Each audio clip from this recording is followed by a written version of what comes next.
What keeps you going? Where do you get your motivation? Whether you just want to be the best you can be or the best there ever was, we're here to keep you inspired.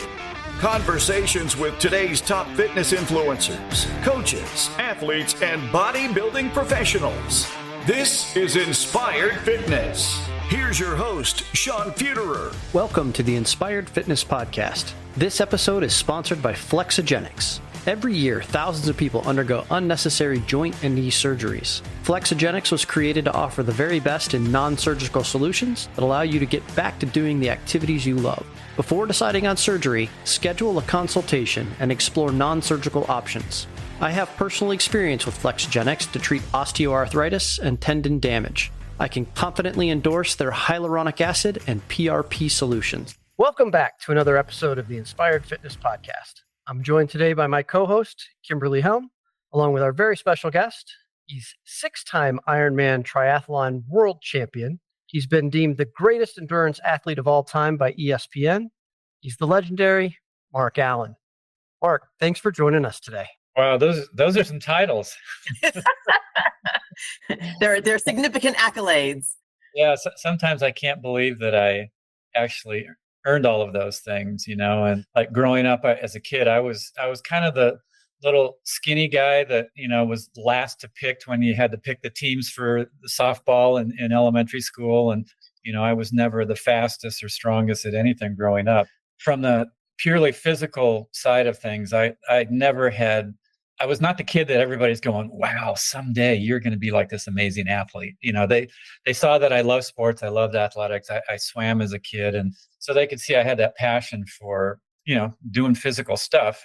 But as far as looking like, oh, this guy has that genetic toolbox that's going to make the difference, not in a million years. So it's just fun to see how life can evolve from seemingly nothing into something extraordinary. Kim has said the same thing about my physique when it comes to weightlifting. In all seriousness, you just mentioned that you've played sports and you swam as a kid. And if I've understood your history, you actually swam competitively in college. Yeah, I started swimming when I was 10 years old. I saw the Mexico City Olympics on television. It was the first Olympics that I had ever seen, 1968.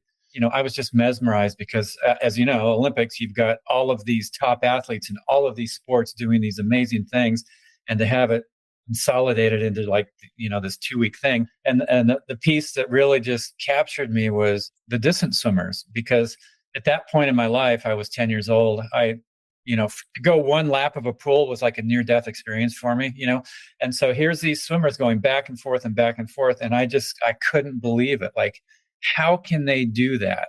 Shortly after the Olympics, there was an advertisement in the local newspaper for tryouts for the local swim team. And my mom said, why don't you go and just try out? You really love those swimmers. And I'm like, I can't do that.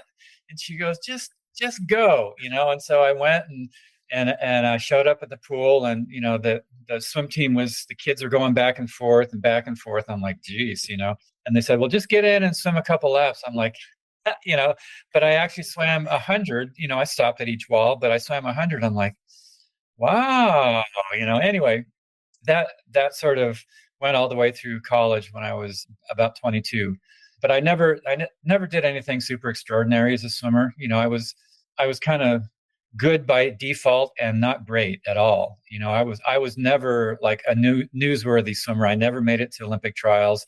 Forget about even qualifying for the Olympics. The piece of it that I loved, and I think this serves me really well when I got into triathlon, was I just loved that feeling of just improving where I was at by a little bit. So like if I could just get 0.2 of a second faster on my 100 back, or 0.3 faster on 200 IM, or whatever it was, that was like this feeling of like, wow, that was so great. I associated sport with personal performance much more than I associated sport with overall finishes or overall placings or overall times or any kind of like real greatness, that people would go, wow, you're better than everybody else. And so sport was just this thing that I did because it was community. I love the kids that I swam with. I loved, again, that feeling of personally getting better on my scale of good. When I got into triathlon, I think that served me well because, right away I saw that from the very beginning when I started triathlon, I was 24 years old. I'd been out of college for 2 years, and I saw the Ironman on television in 1982. And again, it mesmerized me. It was sort of that thing of like, oh my God, how can people do that? How can they swim 2.4 miles, bike 112, run a marathon? And when I was watching this on Wide World of Sports, February 1982, and Jim McKay, the announcer of the program, I turned on the TV late. I didn't see the whole intro to it, so I didn't quite know what was going on because I'd never heard of Ironman, triathlon, any of that. And he recounted the distances, and I'm thinking, how many days does it take him to finish that damn thing? I'm like, oh my God, it must take like 2 or 3 days. And then, of course, he said, they start at 7 a.m. and they have to finish by midnight, 17 hours later. And, my brain just goes like, how? But I obviously, I watched the show and was just completely enthralled by it. And I saw these seemingly ordinary people crossing that extraordinary finish line. And about 2 weeks later, I thought, you know what? I want to go there and see if I can be one of those finishers. And that was the initial dream, just see if I could finish the race. 9 or 10 months later, I was actually on the start line of the Ironman, doing what I thought was going to be my first and last Ironman, but it ended up being the first of many that I did over 15 years as a professional. As I was going through your history, 1982 stood out to me as, according to Wikipedia, that was one of your first official races. That had to be a very humbling experience, that first one. Do you remember what you felt in that first race? Well, it was humbling in more ways than probably you would think. Like I said, I'd only trained for a number of months leading into it. But, at 24, you feel like, hey, I can do anything in like no amount of time, right? Absolutely. Yep. And not in a million years did I know if I was ready or not ready. There were no coaches back then. The sport was very young. It was only 4 years old. I hooked up with a buddy who was a cyclist. I looked in, running magazines and saw what you had to do to get ready for a marathon. And I had the swimming part down because I was a swimmer. I trained with a couple people who were actually going to be doing the race that year also in San Diego where I was living. So anyway, I showed up and, my outward goal was to finish the race, which I thought if I could do that, clearly that is going to be amazing, right? I mean, especially back then, I only knew like 2 people who'd ever finished that race. So, and both of them were in San Diego and both of them were people I was training with. My secret goal was to be top 100. I thought, if I really have an amazing day, and I don't know why I thought I could be top 100, but that was my secret goal that I didn't tell anybody. Well, And just for the audience purposes, this is about at that time, how many people approximately were in the race? There were about 1,000 people in the race. Okay. So it wasn't like today where, nowadays they have to cap it because they can only fit so many bikes on the pier in the transition area in Kona where, next to the ocean where the race takes place. And people, from all over the world are entering events to try to qualify to get there. So it's super competitive. Back then, you called up the Ironman office, they sent you the application, you sent it back with a check and a headshot and you were in the race. And that was how complicated it was. Like anybody could have gotten in and I was one of those anybody, right? The race started at 7 a.m. and I was floating in Kailua Bay, just like completely scared out of my mind, like what have I gotten myself into? I was looking at the line of buoys and I thought, okay, I feel like the swimming's probably going to be my strong point today. And so I headed out kind of fast, but I was getting like completely swarmed by all of the other swimmers. And like they were swimming over me and on top of me and shoving me under the water. And I'm like, I'm going to die in the opening moments of this stupid sport, and I totally panicked. I surf, but so for me to panic in the water was just like, so anyway, I just started sprinting as fast as I could to try to get away from everybody, like sprinting the opening moments of a race that's going to take 17 hours, probably not a good strategy, right? You have to pace yourself. But anyway, survival trumps everything. The swim is out and back. So you can see this boat that's anchored 1.2 miles south along the coast that you swim around it, and then you come back for the second half. By the time I got to the boat, I'd actually found kind of like an open spot in that line of swimmers, and there was a guy who was cutting a pretty steady course through the water, and I just got on his feet, and I was just kind of like, all right, just relax. Like, you're going to be okay. This is the only time you're doing this crazy thing, just get through the swim, get through the bike, get through the run. We headed back for the second half of the swim, and I was on this guy's feet, and the thought occurred to me, I wonder where the leaders are. And, I wasn't in a huge hurry. I was just there. So I stopped and I treaded water for a sec, and I looked up, and the only guy I could see was that guy in front of me. And I thought, man, those top dudes are so fast. They're so far ahead. I can't even see them. Well, shortly after that, I was coming to the end of the swim, and I was still on this guy's feet. We came out of the water, and as we came up the ramp, somebody who knew me saw me, and they go, "You're in second place." Wow. Thinking, the dude in front of me is leading the race, and I'm in second. I'm like, woohoo! Not only survival, but dominance. That's amazing. Yeah, like, talk about another moment, And so I thought, I wonder who this guy is that I'm following. And in 1982, the best guy, Ironman distance triathlete in the world, was a guy named Dave Scott. He'd won the race once already. He was coming back hoping to win his second title. He had dominated every race that he had entered that summer. So I ran up next, and I looked over, and it was friggin' Dave Scott, the best guy in the world.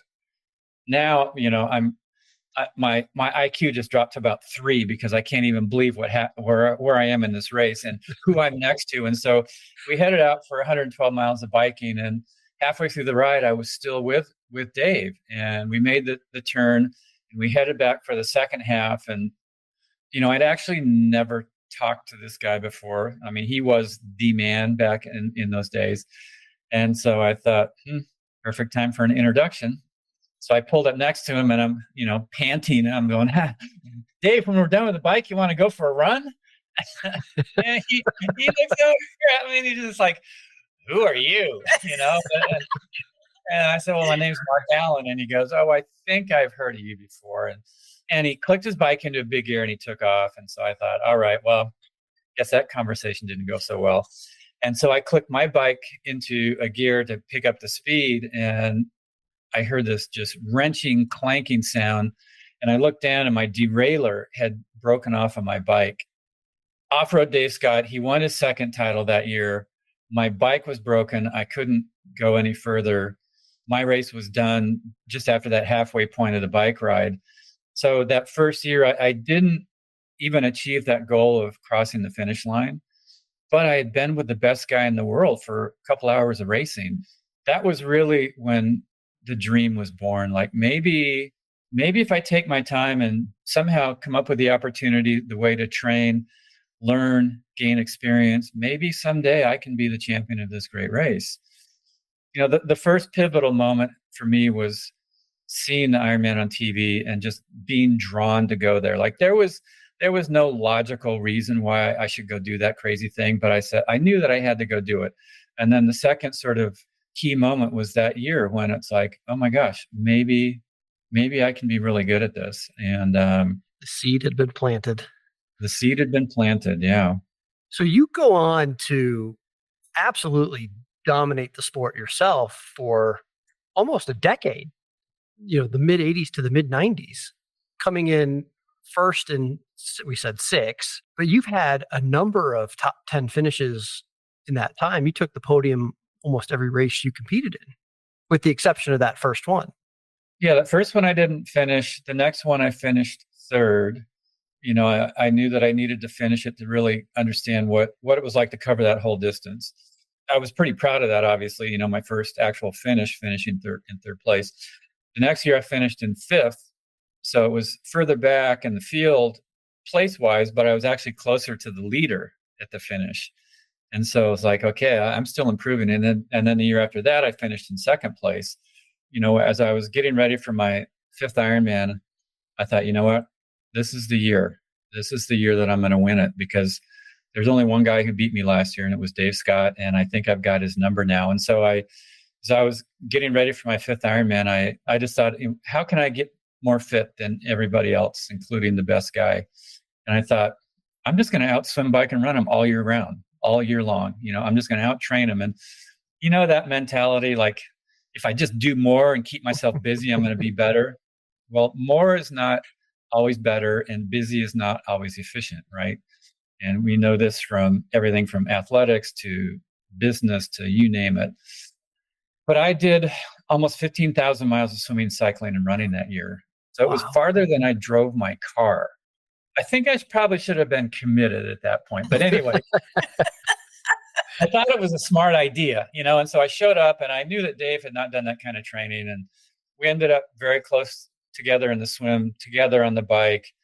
We finally got within sight. We were right around each other after the first little bit of the marathon. And eventually, at about the half marathon point, we passed the last person who had been ahead of us. I thought, all right, let's see what he's got. And so I started ratcheting up my pace, and right away he started falling back, which I knew he did not want to have happen, right? I mean, when you're halfway through that marathon and somebody starts pulling away, that can be the race right there. And so I knew that he would be trying to stay with me if he could, but he couldn't. At 10 miles to go in the marathon, I heard that he was 5 minutes behind me.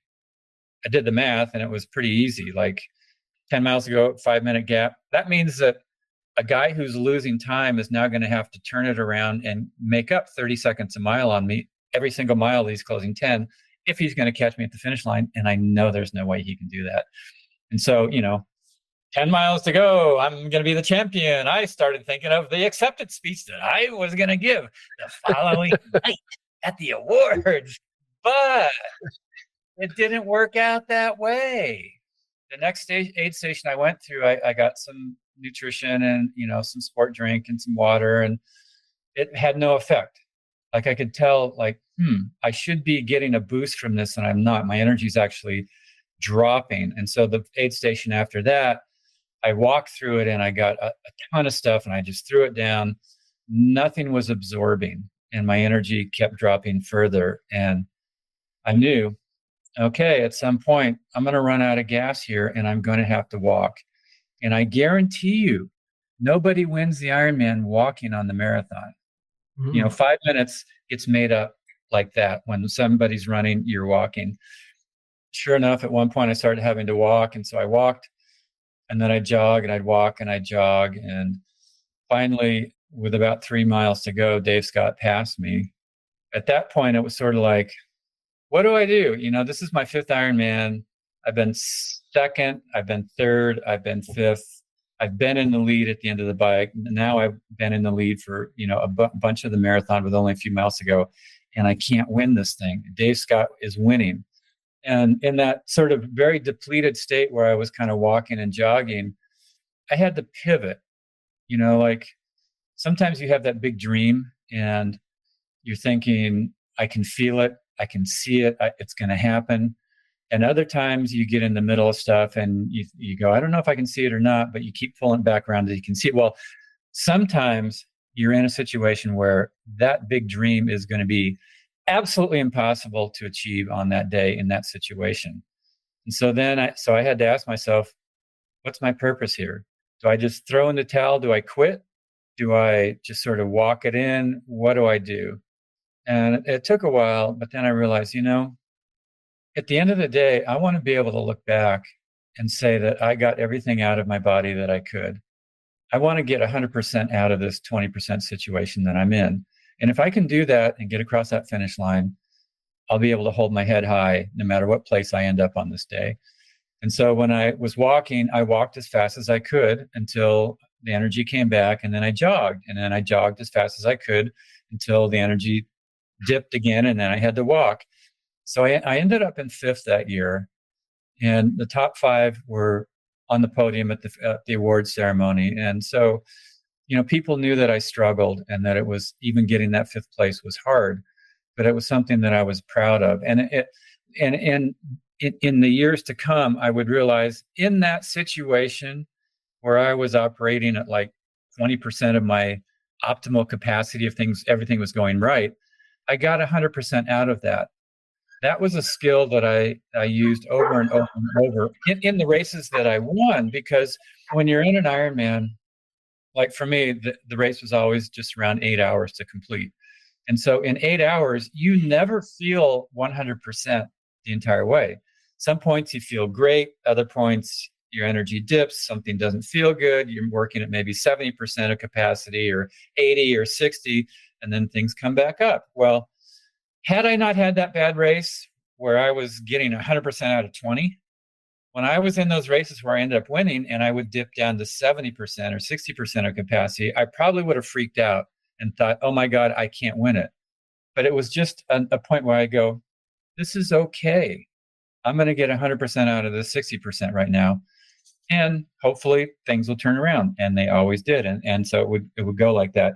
Probably you have these experiencers have had those experiences in your life where in the moment you're just going, why did I have to go through that? And later you understand why you had to go through that.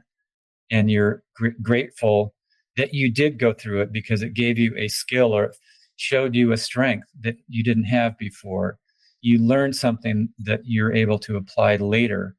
And it's something that maybe you don't even think about in the moment, but it comes back to you in another tough moment. And you go, aha. The psychology kicks in. But you've said a couple things in there that I'd like to dig into. The first is nutrition. As an endurance athlete, I imagine you have to approach nutrition a little bit differently than other athletes. In Kim's world, bodybuilding, right? Nutrition is used to build muscle, and you want to maintain, sustain, and enhance that. So it requires a lot of protein and a lot of rest. In your world, you're burning 8, 9, 10,000 calories during a race. How do you handle nutrition to give yourself that sustained peak performance? Well, race day is one thing, and then the other 360 some days a year are probably very similar to what Kim has to do.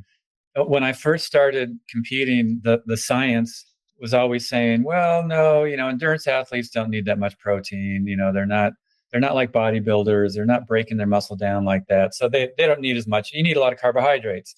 Carbohydrates were like the big thing back in the early 80s when I started competing. And so, I would eat a bunch of bagels and pasta and all this kind of stuff. And my body was just saying, you need protein. You need protein. And so I just thought, my body's maybe my body's different than everybody else, but that's what I'm hearing going on inside of me. And so I really shifted away from kind of like that carbohydrate heavy diet to one that was actually very high in protein and high in good fats and good oils. Like I love olive oil. I love avocados, nuts, all the stuff that nowadays people just like, oh yeah, of course you need that. And so then literally like toward the end of my career, almost 15 years later, the science research came out and they go, oops, we were wrong. Actually, endurance athletes need a ton of protein, very similar to what bodybuilders do, weightlifters need. And, there's just a lot of tissue damage, especially with the running that we do getting ready for the marathon. On top of that, just the volume of training that we do.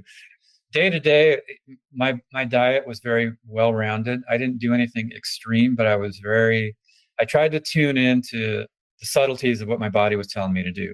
You might ask yourself, well, how do I do that? Think about your body, how smart it is. You basically, over the course of a year, you burn about 1 million calories. But over the course of a year, you basically end the year at the same weight that you start the year. Of course, we have fluctuations, but basically, and there's no way you could actually accurately count all of that out. Our bodies are very, very smart, but we have to be able to listen. So how do you listen? The way you listen is you cut out all of the super high taste, artificially flavored foods so that your body can actually hear the subtle sounds of what you need. So here's my story of that. In 1989, I was getting ready for my 7th Ironman. I hadn't won there in Kona yet. I'd been there 6 years. I had not won. 2nd, 3rd, 5th, Dave Scott's winning. I'm not. I was training in Boulder, Colorado, and one of my treats to myself was getting some Mrs. Fields chocolate chip cookies at the end of my long ride that I would do every week, because there was a Mrs. Fields chocolate chip cookie store like 2 blocks from my house. And so, I'd do my 5-6 hour ride like, I deserve a treat. And so I'd go and I'd get like 6 of those gooey, just super delicious chocolate chip cookies, thinking one a day, it'll last me till next Saturday. Well, by the time I got home, there was only 2 or 3 left, and I couldn't leave those poor little cookies all by themselves. Completely logical. Yeah, so you got to put them where the other ones are, so they'll be together. And then finally, the light bulb went on.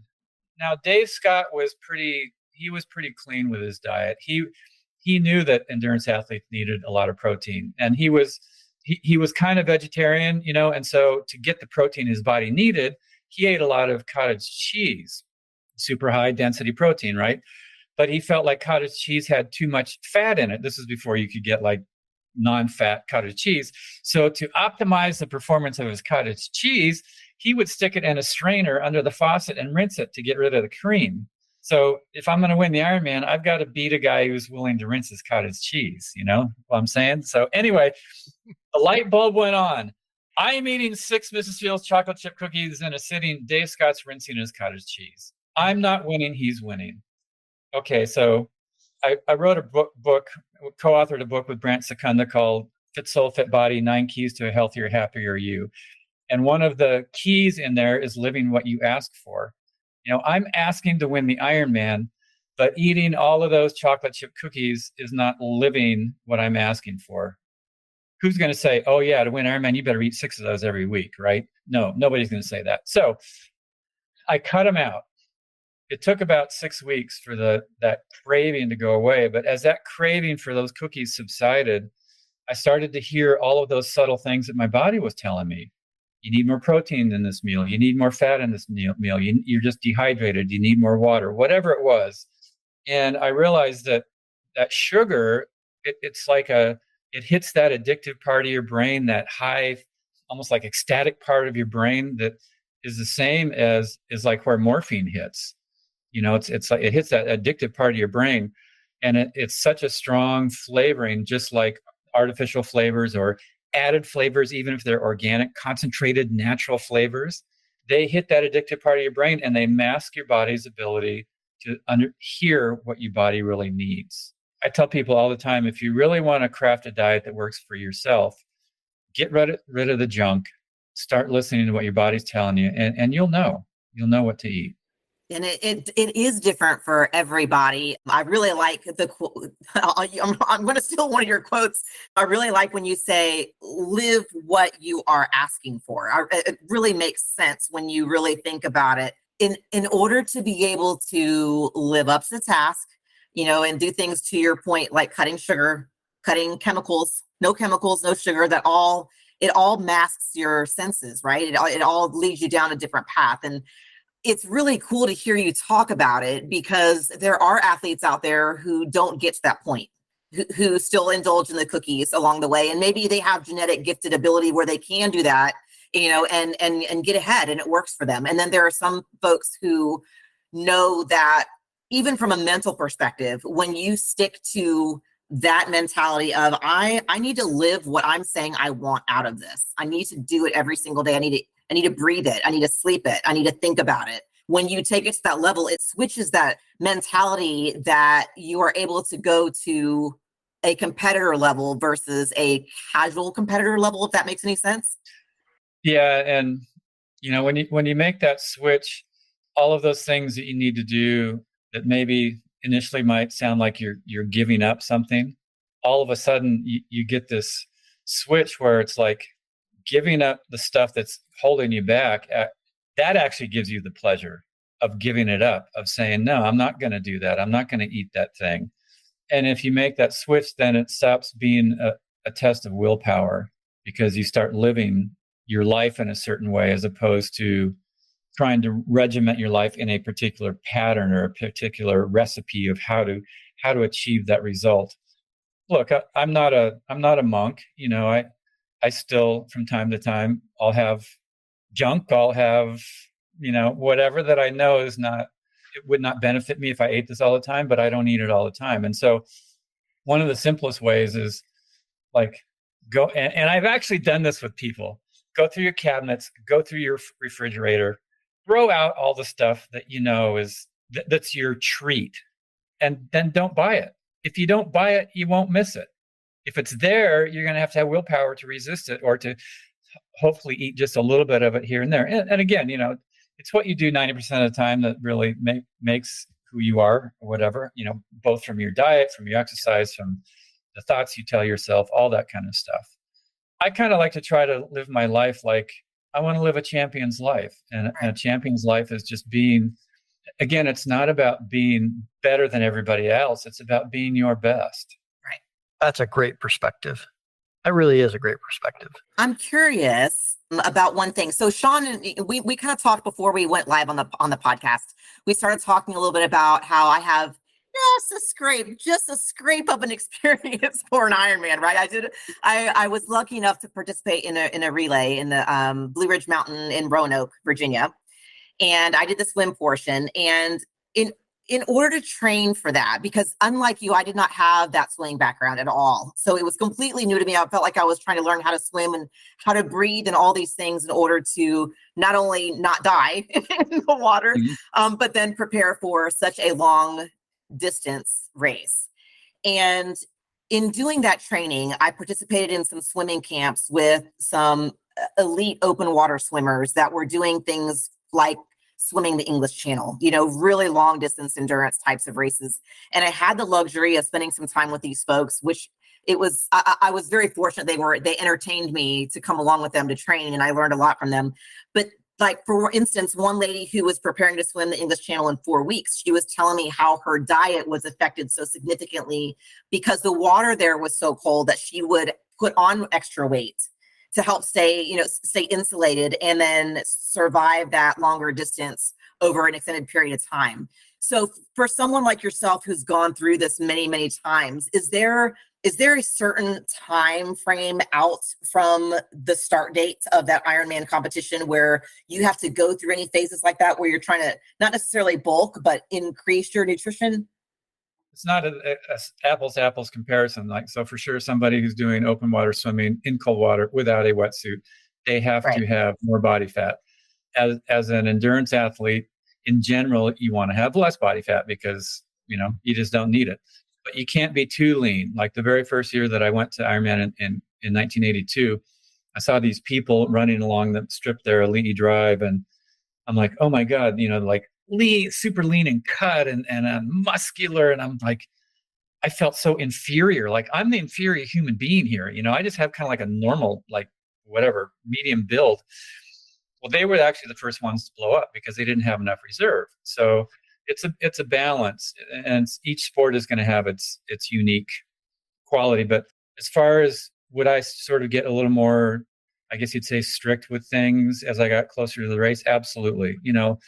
My season actually each year started with the off season from the previous year.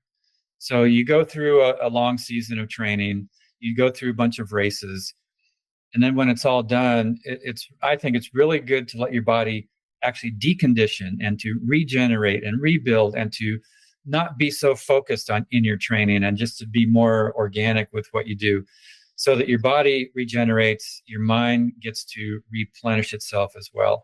And then usually around January 1st is when I would start back trying to get into a training rhythm that had more structure to it. During the holidays, I'd go crazy and eat anything and everything that looked good and was on the plate and was at a party. Like, do not look at what I'm doing and publish this and say, look what Mark Allen just had, because this is not my everyday. This is right now. This is my off season. Sure. And I'd start to clean things up a little bit as I went through January, February, and then I had a first set of races in late April, May, June. And so by then I was trying to be pretty good with everything I was doing, as far as both staying on my training schedule and then also making sure that my diet matched what I was doing with my training, so that I would replenish, rebuild, regenerate from day to day from the training.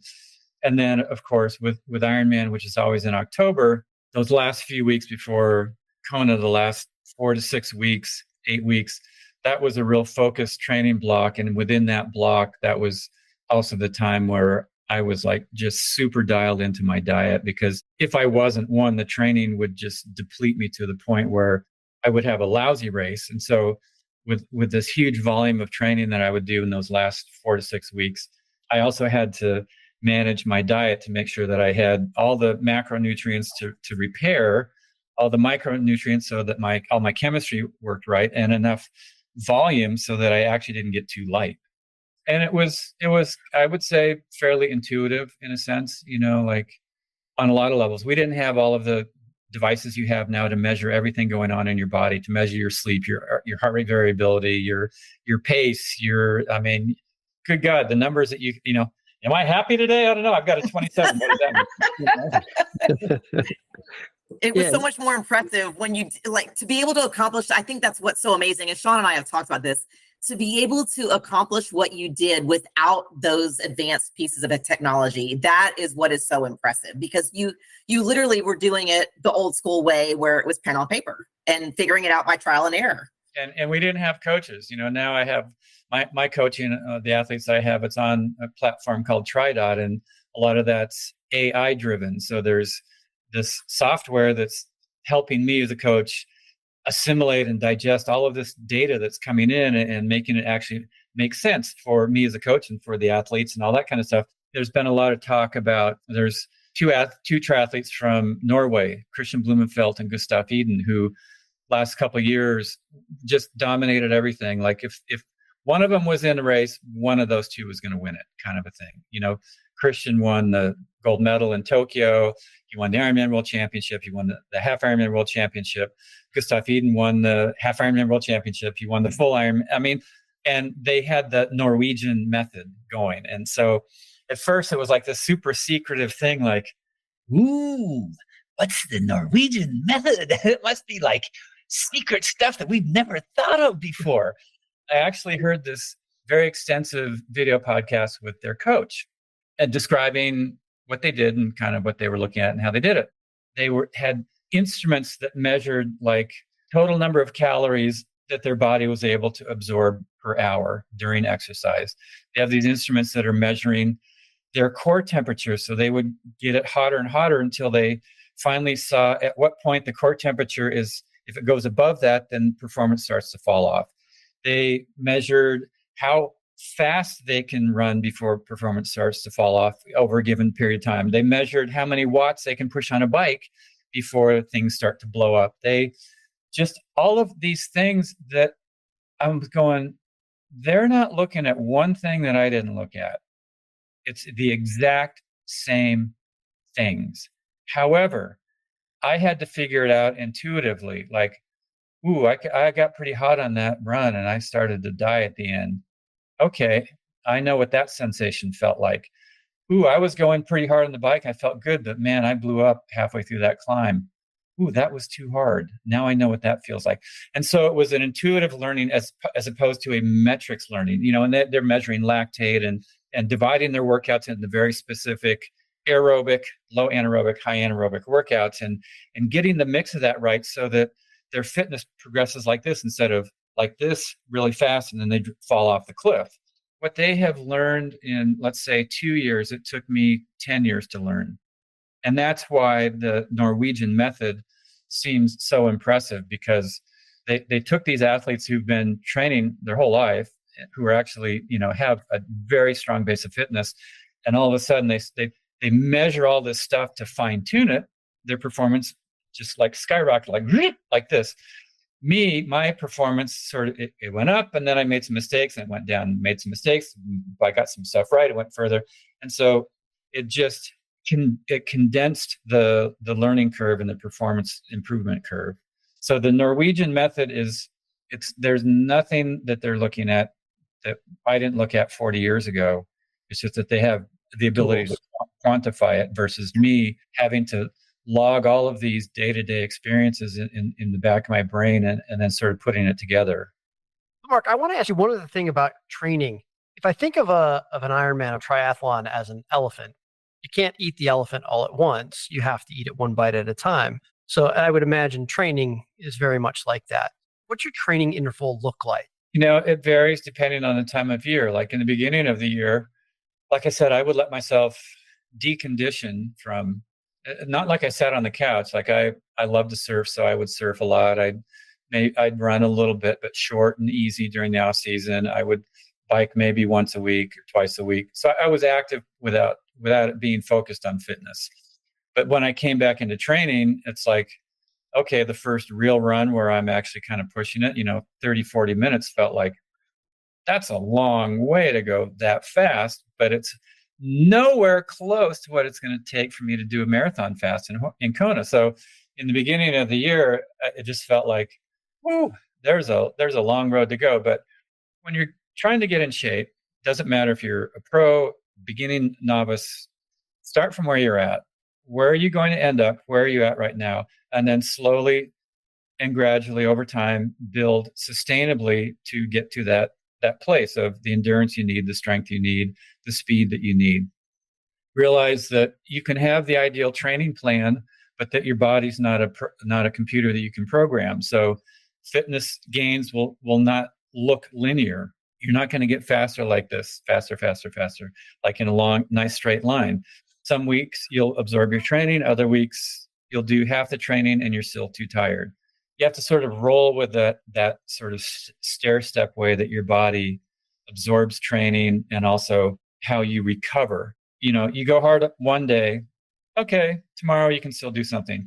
You go hard 2 days in a row, you're starting to get a little bit tired. You go 3 or 4 hard days in a row, all of a sudden you feel like you got knocked over the head.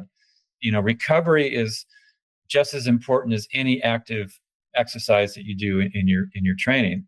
If you're not recovering, meaning you're building sustainably over time and you're getting the sleep you need so that your body recovers, regenerates, you're getting the nutrition you need, and you're taking enough easy days so that it's like active recovery as opposed to pushing your body every day, you'll see that over time you're progressing. And so I like to tell people, like, 1 year I measured, I was like, how much faster am I getting day to day on my running as I'm getting fit over the course of the year?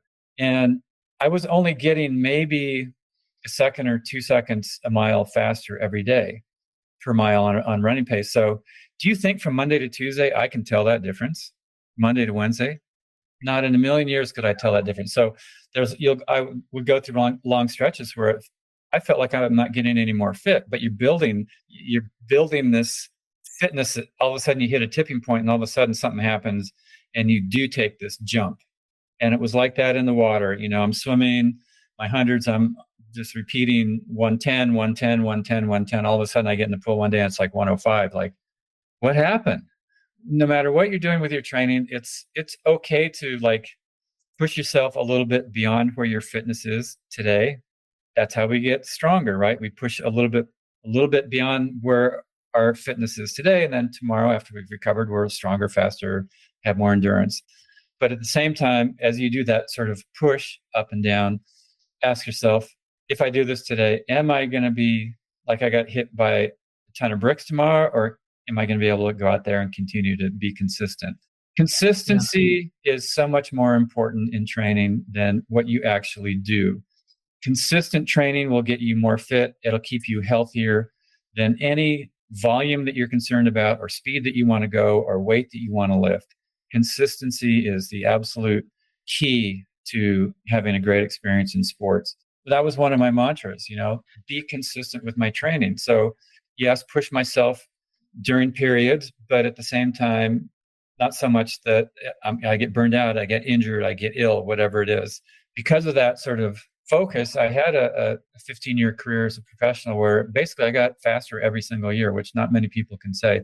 And I never missed one race because of an injury, which not many people can say either. And now at age 65, all parts still functioning, which a lot of my competitors who pushed it too hard, too often, too long can't say either. That's a hugely important point. We've talked to a number of different athletes from all kinds of different sports, windsurfing to volleyball to weightlifting to baseball. Consistency has been a key message across all of those sports. And you said something about recovery that stood out for me. We do talk about recovery quite a bit with different athletes. And, some people will swear by ice baths. Some will, just comment about the amount of sleep that you need or whatever the case may be. What are your tips and tricks for recovery on endurance sports? Well, top thing is sleep. Without sleep, your body can't go through all the repair cycles and repair process. to facilitate that, obviously, a good, well-rounded diet will help you with that recovery when you are sleeping. And then also recovery can be active during the daytime. So not every day needs to be a hard training day. Like some days are actually, even though you might swim, you might bike, you might run, they're more active recovery than they are actual training. Like you're actually going very easy and not that long. And that helps flush things out of the muscle. You actually recover quicker with active recovery than you do if you're just sitting in a chair. You can think of that as part of your recovery too. But for sure, the top thing for me was sleep. A lot of people, when they would come home from their training days, they'd be thinking about what they did today and what they're going to be doing tomorrow. And they would just be processing. I'm like, geez, good God, when do you ever give your friggin' mind a break? It's like, just because you're not training doesn't mean you're recovering if all you're doing is obsessing about everything you just did and what you're going to be doing tomorrow. So like when I came home from my day's training, when it was done, it was done. And we rarely talked about triathlon-oriented stuff in the house. And a lot of our friends were not triathletes because I didn't want to talk about it in my non-training time, And so I would sleep. I'd get to bed early. I tried not to get up super early if I could. I was a professional, so I had that luxury. But sleep is absolutely one of the big keys for me. I certainly agree. And I know we preach that for bodybuilding as well. Yeah, very much so. I mean, that it's especially because what you do, bodybuilding is such a different sport with the focus being on growing the muscle, and it's so different compared to something like the Ironman where it's endurance over a period of time. I mean, the training is completely different. The basics, the foundational pieces, the mentality piece, the discipline piece, the nutrition and the importance of the rest and taking care of your body. I think those things play over, across all sports, really. I think if you have the foundations and understanding of those basics, you have somewhere to start. And it took me, when I first started training in the pool, I got my fancy Garmin watch, and I was like, okay, I need to track all the data. I need all the charts on the wall. I need to I don't have a coach. I don't know what I'm doing, but I'm going to track the data, So, I started swimming twice a week. And I thought that was so impressive. And, to be able to not die twice a week, I was really proud of myself. And it wasn't until I started picking up the pace, I was listening to all these podcasts, on how to practice for an Ironman or how to increase your endurance for a long distance. And it wasn't until I got in the pool, whether I liked it or not, every day, 5 days a week. And I wasn't doing 3 hours a day or anything like that in the pool. I was doing maybe an hour. It wasn't until I started doing it day after day that things started to fall into place. And that consistency allowed me to gain some kind of comfort in what I was doing and understand the dynamics of it. And it really was more, and to your point earlier about the data, you would trim off a second a day. And there are some days I would look at my time. I'm like, how in the world did I do less time? And it's been 3 weeks and I've been doing this 5 days a week. How did I get less time today? And then I'd look at the stroke rate was different, or, something else had an impact on it. I'm like, oh, okay. That's right. There are other factors that go into this. It's not just, there's so many pieces that have an effect on the outcome that I think that's where it's so crucial to have somebody like yourself who has that expertise, that experience to provide those guidelines up front. So for those folks who are out there who are looking to jump into something, to get started, do you feel like it's beneficial to have a coach out of the gate to get started? Or do you feel like it's more worthwhile for them to see if it's something that's tolerable and get their feet wet first?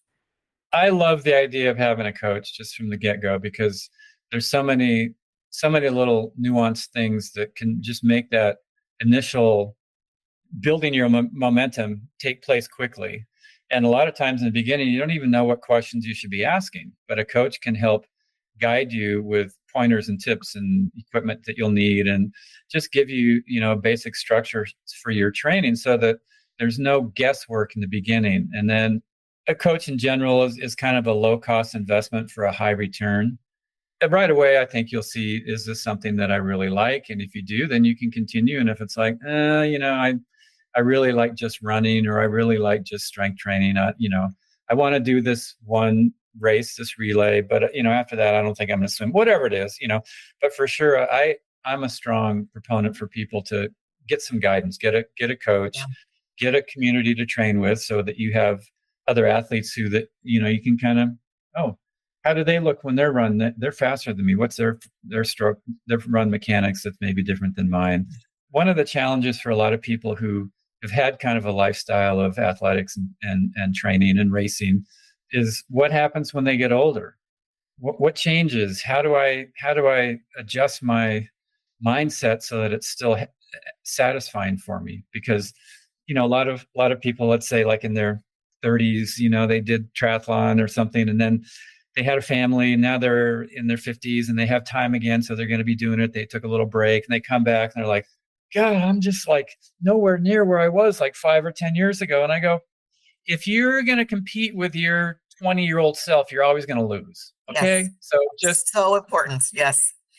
don't even do it. And then they go, well, like how did you do it? I mean, you were the best in the world. How do you like stay motivated? And I go, my motivation has nothing to do with anything that's a gauge against anybody else. It goes back to how I got satisfaction when I was a kid. It's like, what can I do today that will optimize what I'm doing today? So like, for example, I surf a lot, and at 65, it becomes more of a challenge. Your body just changes, your ability to coordinate all the little subtle things that you need, fine motor control and the balance, all that.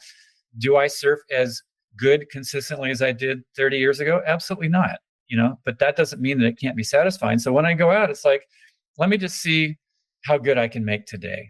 And if I blow every wave and I have a shitty session, it's like, you know what? At least I got out in the water. I could have been doing a million things that would have been less satisfying than actually being out in the ocean. So, it's like, give yourself credit for what you can do. And as I age, I realize that mantra of consistency is absolutely even more key. Just staying consistent with training is an absolutely key goal. It's a great goal. It makes you feel good. It's, as we all know, you reduce your stress when you get outside and you exercise, right. And you can still test yourself and try something new. As I have seen a lot of older people that were individual sport athletes, they end up getting injuries and stuff. And those who mix it up with a lot of different things, maybe today they go to master swimming, tomorrow they go to Pilates, the next day they go to Orange Theory, the next day they ride their bike, whatever it is, you're always using all these different parts of your body and you never really dig one rut too deep, and so it's much easier to avoid injury as you age if you sort of mix up what you do also. When I went to Ironman that year, it's like, I wanted to see what I can do. And I'm still at that point. I just want to see what I can do. I love it. See, Sean, hybrid athlete. See? I got nothing. So, Mark, you just touched on kind of what I think is the third key element, right? We've talked about nutrition. We've talked about training. That third key element is really the mindset. Kim and I have formed a belief, we've known each other for a long time. We've sort of formed this belief that, success or failure is a product of your mindset. As an endurance athlete, you're constantly pushing your body to new physical limits, and that requires a strong mindset. From your experience, how do you push yourself from a mindset perspective to keep stair-stepping up your level of performance? Maybe mine is different than somebody else's. I just love that physical puzzle. Like, how do I get faster? How do I gain more endurance? How do I gain more strength? How do I become more efficient in my movement patterns? There was always something new to discover when I was doing it. And so it wasn't like I got up every morning going, okay, I've got to push myself. I mean, there were workouts that I dreaded. I'll say, ones that I knew were going to be painful, ones that were going to be a challenge, and they were the ones where like, I hope I make it through. I had those days, but then I had a lot of other days that were pushing the limit like this much, and those were fun. The ones where you're pushing the limit like in a big chunk, in a big way, those are the ones you got to kind of psych yourself up for, and be ready for them. Be ready for the big key workouts. Like one of my key workouts that I had was getting ready for Kona, getting ready for the Ironman. Was I would do a 150-mile bike ride, and I would do several of them throughout the year. In the block leading up to Kona, I was training in Boulder, Colorado. I would do the first of two during that period of the year, where you'd start in Boulder, Colorado. You'd ride east through the cornfields toward Kansas, 75 miles. There was this little town called Wiggins. There was a convenience store and a gas station. You fuel up and you come back 75 miles. And you got so far away from the Rockies, boulders at the base of the Rockies, you couldn't even see the mountains anymore. And so here you are out in the middle of friggin' nowhere, riding along in Lycra with farmers, and they're harvesting corn. And, it's like, that was such a demanding workout that I had to really, really be psyched up for it. When there's some workout that is intimidating for you or a race, be ready for it and realize, I'm doing this willingly. Nobody's making me do this. I have asked myself for this challenge. Maybe today I'll make it through with ease and grace. Maybe I'll struggle. Maybe I might even fall short. That's okay. I put myself in this place. When you're in a race, then it becomes a thing where it really, when things get tough, it's easy to start whining. It's too hot. My legs are killing me. I have blisters. I should have done this different. I should have done that. That person's too strong. I can't do it. Wah, wah, wah. When you're in that situation, utter those 2 key words to yourself that will get you out of it. Shut up. Get your mind to be quiet. A lot of that whining comes from judgment. You're judging this moment that you're stuck in this challenge as bad. Anytime we judge in those kind of moments, it drags us down. If you can switch from judgment to assessment, that can pull you out of it. I feel like crap right now. That's not necessarily good or bad. How do I get out of it? Oh, well, maybe I can just take a breath and relax. Maybe I actually need to eat a little more, drink a little more. Maybe if I just slow down for a moment in my pace, my energy will come back. And all of a sudden you're like, oh yeah, I'm flowing again. I'm aware of my breathing. My mind's quiet. I'm not judging. I assessed and I responded. And so that's sort of like an immediate in the moment that can kind of help you. Suspend judgment. This is not good or bad. Just assess where you're at and what you can do to bring the best of yourself into this moment right here, to stay engaged, to not want to have the race be over, to not want it to be any different than it is, to not want it to be cooler than it is, or not want your legs to be better, whatever, and a lot of that is just quieting your mind. And quieting your mind is a process, for me anyway, of just taking that breath and breathe in a little bit deeper than you need and breathe out with a little bit more force than you need and hold it at the bottom a little bit. All right. There's the quiet. Because when your mind is quiet, then your mind is free. And when your mind is quiet, then you might hear answers to the situation that you're in that you can't think of logically. And if nothing else, you'll stop the whining. And when you're not whining, then you can move freely and your body works. And in the end, like I said, like in that moment where I was walking, Dave Scott passes me, I'm whining, and I'm like, this sucks. I'm not going to win again. That's a judgment, like, this is bad. But now, as I said, looking back, had I not had that moment and learned that lesson in that difficult situation, I wouldn't have had the skill to win 6 Ironmans and 6 starts. I assessed and then said, well, what's the best that I can do? The best I can do is give 100% of what I have in this really tough situation. That skill served me to be a champion. And that's sort of a circular conversation, I guess, about mindset. Absolutely. The use of positive self-talk is what gets you through those 2 things. And that, again, is another theme that has kind of stood out across the swath of athletes that we've spoken to. Yeah. Positive self-talk in the really tough moments didn't work for me. And here's why. And I'm not downplaying it, because I think, on a day-to-day basis, if you can kind of catch yourself, I don't know if I want to train today. Okay, hold on now. Be grateful that you can actually go out and train. That kind of stuff is really, really good. But like, let's say, a lot of athletes, and I tried this, I would have my mantras before the race, like my self-talk statements, positive self-talk statements, like, I'm cutting through the wind like a knife. I feel light as a feather on the marathon. I'm moving across the ground like I don't weigh anything. Whatever it was, right? And so here you are, you're struggling, you can feel your energy going. first of all, it was really hard in those type of moments to remember what the heck those statements were. And if I could even recall them, not in a million years did I believe them. I feel light as a feather. No, I feel like a friggin' elephant, and I feel like I'm about 100 years old. This sucks, you know? And so if I could get my mind to be quiet, I didn't have to remember anything. And I didn't have to talk myself out of anything. And I didn't have to convince myself of anything. I was just free to be the best I could be. I like that. I like that a lot. I'm going to try that. One of the keys in that book that I mentioned, Fit Soul, Fit Body, is quiet your mind. And Brant and I were teaching a retreat in Germany one year, a number of years ago. And this one German triathlete was in there, and he goes, you know, I read the book and I got that thing about quieting your mind. He said, and in my last marathon, or last Ironman, I was really struggling and my legs were killing me, you know, and I got my mind to be quiet. He goes, but my mind was quiet, but my legs still hurt. And I go, I never said that because your mind was quiet, your legs won't hurt. Right. It just won't affect you. Yeah. Each person handles it their own way, right? Each person, that you figure out what works for you. The person that I went to the swim camp with, who is this, you know, world champions open water swimmer at an elite level, very impressive. And his, you know, is very much into the positive self-talk during the swim when he's swimming for 11 hours in the open water in the cold without a wetsuit, right? So it works for him.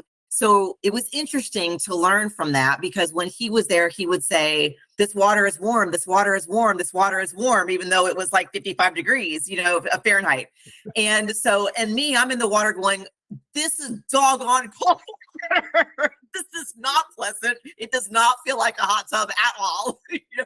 But I could kind of use that energy. I would kind of giggle at myself. You know, I would kind of use that energy to my benefit and go, all right, yes, this is doggone cold water. Now let's go. You chose to be here. Let's go, you know? And so I would try to turn that. So I don't know that quieting my mind was necessarily what I did at the time, but I do understand. I think, especially if you're in a long endurance, I think you have the opportunity and the time to figure out maybe, you know, how to do that. Well, and you know, just what he was saying is, if he's actually saying it over and over, this water is warm, this water is warm, this water is warm, this water. It may not be necessarily that that was what kept his body warm, but that simplicity of thought brought him into a very meditative state. You know, right. Like they've shown that when you're in difficult situations like that, like in an Ironman and your muscles are breaking down or whatever, that survival part of your brain is trying to get you to quit. Yeah. And I'm sure if you're swimming 11 hours in cold water, there's going to be a part of your survival part of your brain that's going to be saying, this is really stupid, you should quit. 100%. But you can override that survival part of your brain by doing something repetitive and monotonous. Yes. And so just repeating something super simple like that is repetitive and monotonous, and it overrides that survival part of your brain that can diminish your performance. And so, like, people ask me, like, what were you thinking about in the Ironman? And I'm like, thinking? Like, dude, what am I supposed to think about? But, you know, it would be like, well, sometimes I'm just counting, like 1, 2, 1, 2, 1, 2. Or maybe it's even simpler. Maybe I don't even have the words. I'm just listening to the in and out of my breathing. And it's a mantra, centered state. So the water is warm, the water is warm, the water is warm. And I'm sure it was timed with his breathing, you know, and so that really puts you into that meditative state that brings a human being into this incredible space where so many things are possible that could not be possible otherwise. And I joke, but, you know, obviously an incredible amount of skill set and talent on his behalf, you know, and I learned a ton from him. And the book I've read a good portion of that book that you co-authored, and it has a lot of really great tidbits. I really recommend it highly to those who are listening. Mark, you've dedicated most of your life to this sport now. If it's okay with you, one of my colleagues, his name is David Lancaster. He lives in Australia and he's training now for an Ironman. He wanted to tap into that coach element and just get kind of your sense for any advice that you would offer for people who are competing in age group who are raising small children, have a full-time job, other life responsibilities, how to tackle that training? Like, what would your top piece of advice be? My biggest piece of advice is to be very realistic on the amount of time that you can train, and craft your training schedule around that. If you put together a training plan that's a couple hours a week more than you can realistically sustain, it's sort of like withdrawing more money out of your retirement than you've allotted for. It just doesn't work. Something is going to pay the price. Either you're going to pay the price because you're getting up earlier or staying up late to do stuff and you're not getting recovery, or your family is going to sustain the damage because you're not available and they need you to be more available, whatever it is. But if you're just very realistic, like, I've got 7 hours a week that I can train, then figure out how to parse it out through the week so that, maybe you load up a little bit more on the weekends when you have time and you're not working or whatever it is, or, so it's not like every day is the exact same template of the day before, but you vary it based on your family demands, your work demands. If you're realistic from the get-go, then you'll have a great experience at the race that you're targeting, and if it's an Ironman, that requires a little bit more training. And so maybe you have to have a conversation with those near and dear and say, okay, for these 6 weeks or this month or 2 months, on the weekends, I'm going to be pretty occupied. But when that's done, we will balance that out by doing X, Y, and Z, whatever it is. Like, I never felt like at any one point, if you looked at my life, it was balanced. When I was in the midst of Ironman training, that is not balanced at all. I couldn't sustain that level of training over the course of a year. It's a very short period. It was not sustainable as far as my family. The amount of energy I had for them was like almost nothing. However, when Ironman was done and I had my off season, I spent so much time with family, friends, and that was not sustainable because, by the time January 1 came around, they're like, get out of the house, go train. We're done with you. You know what I mean? And so, if you think of sort of balance in that sense of maybe balance over the course of a year through this whole journey that you're on, if there's a demanding period, then you'll make it work. It's almost seasonal, right, for you? Yeah. That's absolutely important for any athlete, right? Is to balance your training with the rest of your responsibilities and especially with family. We've talked about that a lot with some of the other athletes that we've interviewed about how you define the word obsession and obsessive.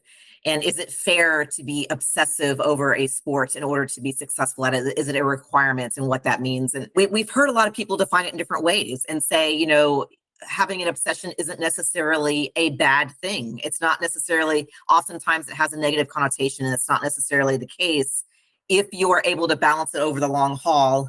It's sort of to your point, Mark, that there is a way that you can do it without alienating all the things that mean something to you. Yeah. Some athletes choose to take a partner who's in the sport. Was your wife an athlete? She was, but even within that, just because somebody's in the same game with you doesn't mean that they still don't have needs that you're not going to be able to meet at certain times. And so it's still not it makes a lot of it easier. Like, we could head out the door at the same time to do training and stuff like that.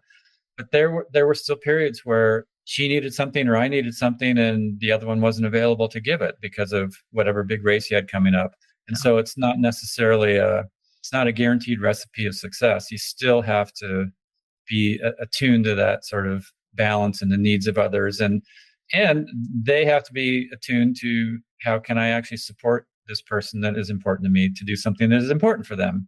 Maybe I have no interest in doing a triathlon myself, but clearly my partner is interested in it and it seems important for them. So how can I support that? And how can they support me in something that I want to do and something that we can do together, and so, yeah. That's perfect. I think a wonderful point to end on for this. Absolutely incredible stuff. Thank you very much for being here and talking with us. Yeah, well, thanks, Sean. Thanks, Kim, for having me on. It was really fun. And yeah, good luck to everybody who listens. Hopefully you guys got something out there that from our conversation that'll help you out in what you're doing. Thank you so much. So join us again next time for the Inspired Fitness Podcast. Until then, we're wishing you a healthy mind, a healthy body, and healthy habits. We'll see you next time. Thank you for listening to Inspired Fitness, leading you to a healthy mind, healthy body, and healthy habits. To stay inspired, visit us at inspiredfitness.net. That's INSPIRD.net. Until next time, stay inspired.